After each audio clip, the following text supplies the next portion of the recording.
J'ai une confession à te faire sur mon manque de courage. Manque de courage, si, si.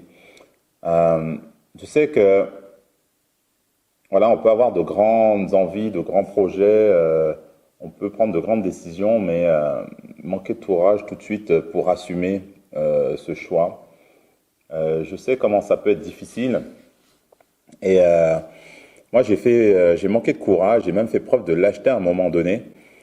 Et, mais j'aimerais vous parler d'un certain phénomène sur une certaine limite et de l'avantage peut-être de manquer de courage à un moment donné dans sa vie pour nous amener une certaine prise de conscience. Euh, pour la petite anecdote, il y a une quinzaine d'années, suite à une démission, alors savoir que moi j'ai démissionné parce que j'ai mon ego qui était le patron, en fait c'est lui qui décidait un petit peu de comment ça se passait. Et pour une énième fois, j'ai décidé de ne pas me laisser faire, donc j'ai démissionné, donc à chaud.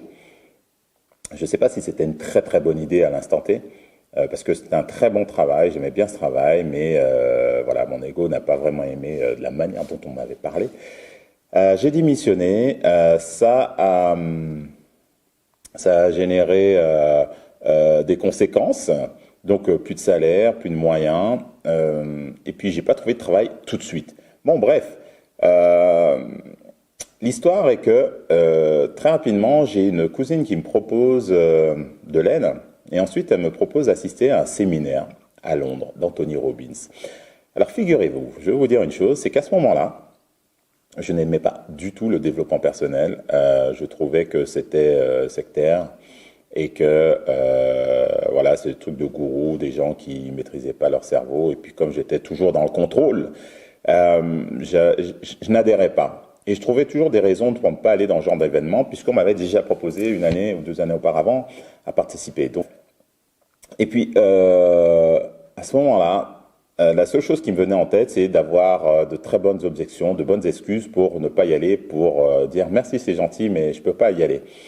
Et elle a réussi à m'apporter différentes raisons, mais moi j'avais toujours une objection pour pouvoir ne pas y aller. Et là, je manquais mais vraiment de courage pour lui dire, j'irais même de la lâcher pour lui dire non, tout simplement non. Tu sais, c'était pas simplement lié.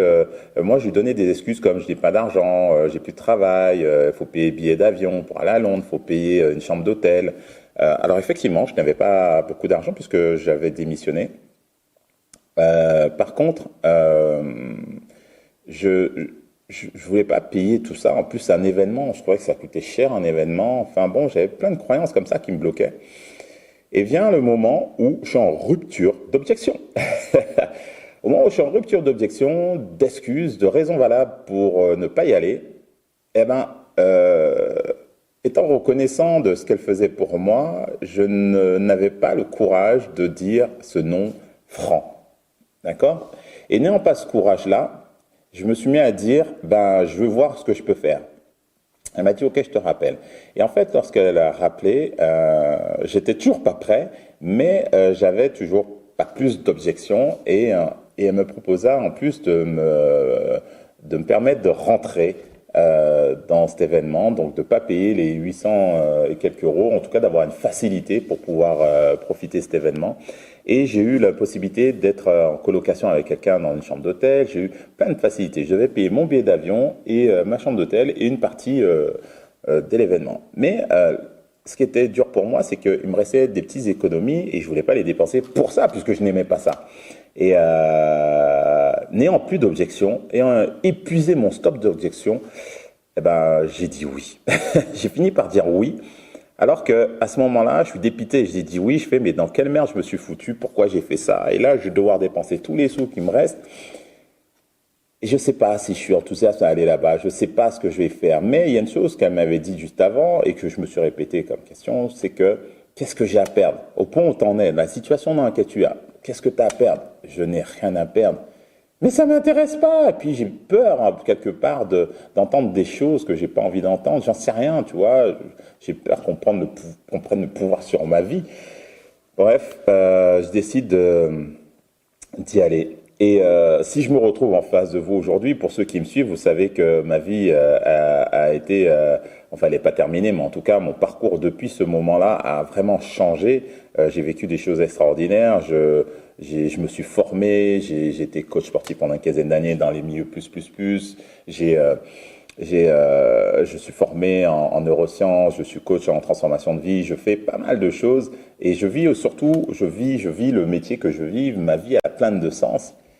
Mais imaginez un instant que j'avais réussi avec mes objections. Eh ben, je n'aurais pas été le bonhomme que je suis aujourd'hui, je n'aurais pas eu le courage que j'ai aujourd'hui, je n'aurais pas réussi à affronter les difficultés que j'ai rencontrées toutes ces dernières années de la même manière. Les obstacles que j'ai rencontrés, je les aurais gérés de manière très dure, comme je savais le faire. Je me serais auto-saboté un nombre de fois incalculable et surtout, j'aurais continué à être en intérim, à essayer de travailloter parce que c'est que ce que j'avais appris. T'as pas de diplôme, t'as pas de ceci, t'as pas les moyens, t'as pas le niveau. Euh, je croyais tellement de choses de moi, je croyais tellement de choses négatives où j'étais voué à travailler des jobs où ça nécessitait pas de diplôme tout simplement, où je n'avais pas ce genre d'effort à faire. Et pourtant, par la suite, je me suis lancé dans tellement de formations, dans tellement de diplômes, dans tellement de changements. Pas parce que je suis devenu plus intelligent, simplement parce que j'ai appris des process, j'ai appris une manière de gérer mon cerveau, j'ai appris à gérer les obstacles, les difficultés, à saisir les opportunités, à gérer les peurs qui se présentent lorsqu'il y a une opportunité qui se présente. J'ai mis en route ce FLCT, ce que je propose aujourd'hui, qui continue. C'est une ascension progressive, mais tout ça pour vous dire que qu'est-ce que je me serais empêché de vivre simplement parce que j'aurais eu suffisamment d'objections. Alors imagine, la seule chose que je voudrais te dire, c'est que si tu as des choses à faire ces prochains jours, si tu as des changements à faire, des choix à faire, des décisions à prendre, épuise ton stock d'objections parce que tant que tu auras des objections, tu ne te lanceras pas dans l'inconnu, tu ne te lanceras pas dans une aventure qui tu crois que n'est pas fait pour toi, mais qui peut être fait pour toi. Alors je te parle pas des choses qui sont malsaines, mais j'avais tellement une mauvaise image. Même quand je suis arrivé à cet événement, je m'en rappelle, je me suis dit, mais qu'est-ce que je fous là? Je voyais les gens heureux, ils sautaient parce qu'ils connaissaient déjà ça. Et j'ai dit, mais qu'est-ce que je fous là? J'y étais déjà, et je me disais, mais qu'est-ce que je fous là? Tu vois, le mec, il veut pas rester, quoi. Parce qu'en fait, je ne savais pas à qui j'avais affaire. Et tant que le gars n'avait pas ouvert sa bouche, en fait, j'étais en train de pester, j'étais en train de me plaindre. Voilà, dans ma tête. Je faisais la gueule, je parlais à personne, voilà.